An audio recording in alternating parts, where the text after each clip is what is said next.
සාමාන්‍ය සමය 15 වෙනි සතිය සඳහා මෙනෙහි කිරීම.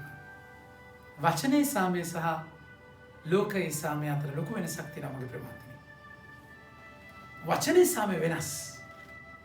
ලෝකයේ සාමය ඔබව සතුටු කරලා ඔබ ඉල්ලන දේ දීලා ඔබට සාමය ලැබෙද්දී වචනය ඔබ අභියෝගයකට දාලයි සාමය දෙන්නේ. දැන් අද අපි දකින්නේ පළවෙනි කියවීමේ යසායා පළවෙනි පරිච්ඡේදයේ ස්වාමීන් වහන්සේගේ වචනය එයාලව කලමන විදිය. දැන් ඒ අය ආගමික වුණාට අධ්‍යාත්මික නැති ජීවිත. දැන් ආගමයි ජීවිතයයි සම්බන්ධ නැහැ. පරස්පර විරෝධී ඝට්ටන. ඔබ ආගමේ අදහන දෙයට පරස්පර විරෝධී ජීවිත රටාවක ඔබ ඉන්නේ. ඒතර අදහන වෙලාවට අදහලා ඊට පස්සේ ඒ ඇදහිල්ලේ පොත්ත පැත්තක තියලා ඔබ ලෝකේ නිර්වත් වෙන අත්දැකීම. මෙතන ස්වාමීන් වහන්සේ ගරහන අවධාරණයෙන් කතා කරනවා. සමිදානෝ මෙසේ වදාරන සේක. උන්වහන්සේගේ වචනය කතා කරන්නේ. උන්වහන්සේගේ වචනේ දෙමාත් කඩුවක් වගේ මේ මිනිස්සුක විමසනවා. උඹලාගේ නිමක් නැති පූජාවලින් මට වැඩක් ඇද්ද? බැටළුවන් දවන පූජාද තර සතුන්ගේ තෙල්ද මට තිත්ත වී ඇත. එළු බැටළු ගවලේ මට රුස්සන්නේ නැත. යාලා මේ ලොකුවට හිතාගෙන ඉන්න දේ ස්වාමීන් වහන්සේ ڇප්ප කරලා දානවා. ඒකයි වචනය තුල වචනය තුල සාමය ලබන්න ඔබගේ පොතු ගැලවෙන්න ඕනේ. ඔබගේ මලකඩ කැඩෙන්න ඕනේ. ඔබගේ ජීවිතේ නන්නත්තර වෙන්න, අනවසර ඉදිරි කිරීම කුඩු වෙන්නට ඕනේ, ඩෝසර් වෙන්නට ඕනේ, බැකෝ වෙන්නට ඕනේ. ඒක වෙද්දි රිදෙනවා. ඒක ලෝකේ සාමය නැති වෙනවා. හැබැයි වචනේ සාමය එන්න ඒ සුද්ධ විල්ල සුද්ධ වෙන්න ඕන. දැන් උනාසි මේ ඉස්රායල් ජනතාව සුද්ධ කරන විදිය බලන්න. උඹලා මා නම දින්න පැමිණෙන විට මේවා ගැන ගෙනන කීවේ කවරෙක්ද? යාලා හිතනවා ජීවිතයේ ප්‍රෝඩාව වහගන්න පඳුරු පුදලා. හරියට මේ උන්වහන්සේට ඒ ඔබගේ පඳුරු ඒ ස්වර්ගයට යනවා වගේ. නෑ. උන්වහන්සේ ආබේල්ගේ පඳුරේදී කායින්ගේ පඳුරේ ආබේල්ගේ පඳුරේ වෙනසක් තිබෙනවා. කායින්ගේ ජීවිතය සහ පඳුර සම්බන්ධ වුණේ නෑ. දැන් හොඳම නෙමේ ස්වාමීන් මේ ස්වාමීන් වහන්සේ ආකල්පවල ප්‍රශ්නයක් තිබුණා. හැබැයි ආබේල් හොඳම බැටළුවව දෙන්නේ. ඒත් උන්වහන්සේගේ වචනේ කතා කරලා කියනවා මම ආබේල්වත් උපති 4 ආබේල්වත් ඔහුගේ පඳුරත් මම බාරගත්තා.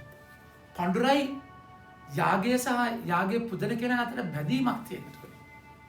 නැත්නම් ජීවිත පරස්පර විරෝධී තැනක මම ප්‍රෝඩාව විස්මුණු අධ්‍යාත්මික ජීවත් වෙනට යන්නේ. ඒකයි කියන්නේ නුඹලා මා නම දින්න පැමිණෙට මේවා ගෙනෙන්න කිව්වේ කවරෙක්ද? එසේ මාගේ මළුවේහි පා තබන්න නුඹලාට කිව්වේ කවරෙක්ද? ඔය නිෂ්ඵල පූජා තවත් නොගෙනෙන්න දුම් පූජා මට ඉවසිය නොහැකිය. අමාවක් උත්සවද සබත් දවස්ද ආගමික රැස්වීමද මට රිසි නැත. උඹලාගේ පාපවලින් දූෂණය විය ඇත. මගේ ප්‍රමාණතිනේ. එනිසා මොන දේ කරත් වැඩක් නැහැ.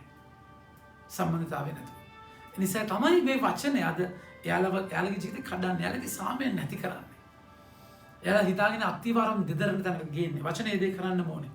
නුඹලාගේ අමාවක උත්සව හා වන්දනා ගමන් මාගේ හද පත්ලේ මම හෙලා දකිමි. මොනතරම් ධර්මද කුළු ගෙඩියක් වගේ මකබි කියන්නේ ඒකයි. නැසෙ දෙනවා කුඩු වෙලා යන. වචනේ ඔබගේ මුළු ජීවිතේම හුළඟ පරඬලක් වගේ ගසාගෙන යන තියෙන ගසාගෙන යන්නම වෙනවා වචනේ. වචනය මහා ගින්නක් වගේ ඔබ වෙනස් කරන්නම වෙනවා. මට ආයතන විට නුඹලා අත්වසවන කල ඒ නොදකින ලෙස මම මගේ ඇස් වසා ගන්නෙමි. නොකඩවා යාඥා කළා කිසිසේත් සවන් නොදෙන්නේ. සම්බන්ධතාවයක් නැතුව කරන බාහිරව කරන්න අවුදේ අතුලාන්තේ සම්බන්ධතාවයක් නැතුව. බාහිර මොන දේ තිබ්බට මේ පොත්ත වැඩක් නෑ බුක්ක නැතුව. අතුලාන්තේ නැතුව. ස්නානය කොට පිරිසිදු වන්න මා ඇස් හමුවෙන් ඔය පව් දුරු කරන්න නපුරුකම් තවත් නොකරන්න. යහපත කරන්න ඉගෙන ගන්න, පීඩා විඳින්නන්ට පීඩවන්න, අනාථයන්ගේ හිමිකම් රැක දෙන්න, වැන්ද බවනු දෙසා ඉදිරිපත් වන්න. මෙසේ යුක්තිය ඉටු කරන්න. මගේ ආදර ප්‍රමාන්තනේ මේ අභියෝගයේ ස්වාමීන් වහන්සේගේ වචනය, එයාලගේ සාමය, එයාලගේ ස්ථාවරත්වය, එයාලා හදගෙන ඉතිය සුඛිත මුදිත දැන කුටුපට්ටම් කරනවා. ඒක තමයි වචන වෙනවා. ඒක තමයි උන්වහන්සේ කතා කරන්නේ. උන්වහන්සේ තමයි දෙවනන්සේගේ වචනය. වචනය කියන්නේ ඕක කියන්නේ ජේසුට. ජේසුස් අද කතා කරලා කියනවා මම ලෝකයට සාමය දෙන්න ආවේ නැහැ කියලා පැහැදිලි කරනවා. මිහි පිට සාමය දෙන පිණිස ආවෙමි නොසිතන්න. මගේ ප්‍රේමන්තියනේ සාමය නොව කඩුවක් දෙන පිණිස ආවෙමි. දැන් කඩුව කියලා කියන්නේ ග්‍රීක භාෂාවෙන් මකාරියෝන් මචාරියෝන් කියලා කියන්නේ. මගේ ප්‍රේමන්තියනේ දිග විශාල පිහියක් සමනෙන් සතෙක්ගේ මස් කපල වෙන් කරන්න ගන්න පිහියක්. දැන් මේ මචාරියෝන් කියන වචනයම තමයි හීබ්‍රු 4:12 උන්වහන්සේගේ දේව වචනේ දෙමොත් කඩුවක් වගේ කතා කරලා කියන්නේ. ආත්මේ ප්‍රාණවායුවෙන් වෙන් කරන. ඒතර උන්වහන්සේ කතා කරලා කියනවා සාමය. කියන්නේ මේ ලෝකයේ සුඛිත මුදිත කළා සන්තරපණය කරලා හුරුතල් කරලා තියෙන සාමයක් නෙමෙයි. මම මේ සාමය දෙන්න මේ ආවේ. උන්වහන්සේ ඇත්තටම යෙසායා 9:4 කතා කරලා කියනවා මම මේ තමයි ලෝකයේ සාමේ කුමාරයා. තමයි සාමේ කුමාරයාණු පටලවන්න ඇවිල්ලා. පටලවන්නේ මොකක්ද? ඔබගේ පෞකාර ජීවිතයත් ඔබ හදාගත්ත අත්විවරම් කැඩෙන්න ඕනේ. ඔබ එතන සෙටල් වෙච්ච තැන් ඔබව හෙල්ලිලා දෙදරන්න ඕනේ. මලකට කැඩෙන්න ඕනේ. ඒකට ඔබට වදින්න ඕනේ. රිදෙන්න ඕනේ. ඒතර ඒ පුස්ස බින්දහම ඒ මලකට කැඩුණාම ඒ අනවසර ඉදිකිරීම කුඩු කරලා බැකෝ කරාම ඔබ නිදහස් වෙන්නේ කාටත් අත තියන්න බැරි තැනක. ඒක උනාසේ ජොම් රාත්‍රී කතා කරන 27 මම ලෝකෙට මම ඔබට ශාන්තිය ප්‍රදානය කරමි. මාගේ ශාන්තිය ඔබට ප්‍රදානය කර යමි. මම ඔබට දෙන්නේ ලෝකෙ දෙන්නක් මෙන් නොවේ. බෙසිත් කැළඹෙන්නටවත් බියවන්න ඉඩ දෙන්න. නිසා මේ හුලකට කහගෙන ගිහින් අන්නතර වෙද්දි බස්තිර වෙන්න. සමිනාසි ඔබට සාමය දෙන්නේ. ඒ කුණු ගොඩ පිස්සුවන් පස්සේ පිනාන හොදලයි බෙදන්නේ. ඉතින් ඒක මහා ගැඹුරු අත්දැකීමක්. ඉතින් එතනදී උනාස කියනවා කඩුවක් දෙන පිණිස ආවෙමි. මන්ද තම පුතා පියාට සමගද පියා සමගද දුව සිය මව සමගද ලේලි නැන්දම්මා සමගද ભેද කරවන පිණිස ආවෙමි. දැන් ඔබ හිතන්නේ මේ නැන්දම්මා ලේලිලා රණ්ඩු වෙන්නේ ජේසුස් ભેද කරලා කියලා. නෑ නෑ එහෙම එකක් නෙමෙයි මේ කියන්නේ. ජුදා ජාතිකයෙක්ට පවුල කියන්නේ හැම දෙයක්ම. ඒගොල්ලෝ රස්සාවකටවත් පිටේ යන්නේ පවුල දාලා. පවුල කියන්නේ යාගේ හැම දෙයක්ම.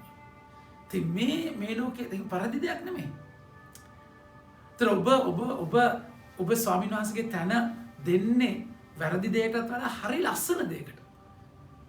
ඒතර ස්වාමීන් වහන්සේගේ තන තමයි දීලා තියෙන්නේ. ඒතර ඔබයි ජේසුයි අතර කාටත් එන්න බෑ මගේ ප්‍රමාණයට. ඒකයි මේ ජුදා ජාතිකයට තියෙන ගැඹුරුම බැඳීම. පවුල ඒකත් ජේසුට වඩා තැනකට ඉන්න බෑ. ඔබයි ජේසුයි අතරට කාටත් එන්න බෑ. එතන තමයි පාපය වෙන්නේ. ඒකයි උන්වහන්සේ කියන්නේ මට වඩා එකයි වචනේ තියෙනවා. මට වඩා පියාටවත් මව්ටවත් ප්‍රේම කරන්න මට සුදුසු නෙමෙයි. ඒ කියන්නේ අම්මට ආදරේ කරන්න ඕනේ දසපණති හතරවෙනි පණිත. තාත්තට ආදරේ කරන්න ඕනේ. හරි පවුල ඔබ බලාගන්න. හැබැයි ජේසුට වඩා කියන තැනදී පැහැදිලි ප්‍රශ්නයක් තියෙනවා. ජේසුට වඩා ඒ ගැන ඔබ අවධානය යක හදන්නේ ඔබට ඒ කියන්නේ ඇසට රමණීය දිවට ප්‍රණීත නුවණ වැඩුමට කදිම දෙයක් ඔබ ජේසුස් අතරට ගේන්නේ. ඒක හරි දෙයක්. දෙමෝපියන්ට සංග්‍රහ කරන එක හරි දෙයක්. හැබැයි ජේසුස් කෙලින්ම දේව අම්මට කියනවා. ජේසුස්තුමාට කියනවා ඔබත් මේ ගැන කරදර වන්නේ මොනවද? ඔක මේක මම තාත්තගේ ගෙදර ඉන්න ඕනේ. මම තාත්තගේ ගෙදර ඉන්න ඔබ මාසෙවේ මන්ද? මගේ ප්‍රේමන්තනේ එතන ස්වාමීන් වහන්සේත් එක්ක ගන්න දෙන වාසයට කාටත් එන්න බෑ. මේ ලෝකෙ කිසිම බැඳීමක්. ඒතර ඒක කැඩෙද්දී ඔබගේ සාමය නැති වෙනවා. ඒක ජේසුස් කතා කරන මම සාමය දෙන්න මේ ආවේ. ලෝකයේ මට්ටම බුහුරුතල් කරලා තැම්පත් කරලා ෂෝක් එකේ ෂෆාන් එකේ රෝසමල් යහනාවක බර සූකිත මුදිත කරන්න මේ ආවේ. මම ભેද කරන්න. ભેද කරනවා කියලා කියන්නේ සුන්බු නාක් කරලා උනාසගේ දීතුරු කරන තැනට ගන්න. එතන අභියෝගයක්. එනිසා මට වඩා පියාටවත් ඉතින් සිය කුරුසිය දරාගෙන මා අනුගමනය නොකරන තැනට මට සුදුසු නොවේ. සිය දිවි රැක ගන්න අය නැති කර ගන්නා ගනි. මා නිසා සිය දිවි නැති කර ගන්නා ඒ රැක ගනි. නිසා මගේ ප්‍රේමවන්තනි මේ දේ කැඩෙද්දී කුරුසිය ජේසුස්ගේ කැමැත්ත කරනවා කියන්නේ මේ ලෝකයේ තුල ඒක මා ගැඹුරු කට්ටක්. ඒ කට්ට ඔබට කන්න වෙනවා. හැබැයි එතනදී මතක තියාගන්න. ඒ ලෝකේ සාමය නැති වෙද්දී ස්වාමීනාගේ සාමය ඔබට ලැබෙනවා. ඒ සාමයට අත තියන්න කාටත් බෑ. ජේසුස් දෙන සාමය. නිසා ඔබගේ මගේ වචනය තුළ සාමය. ඔබ සුද්ධ වෙලා පිරිසිදු වෙලා ස්ථිරත්වයකට අරගෙන යන්නේ ඒ සාමයට පෙරේතවන්න.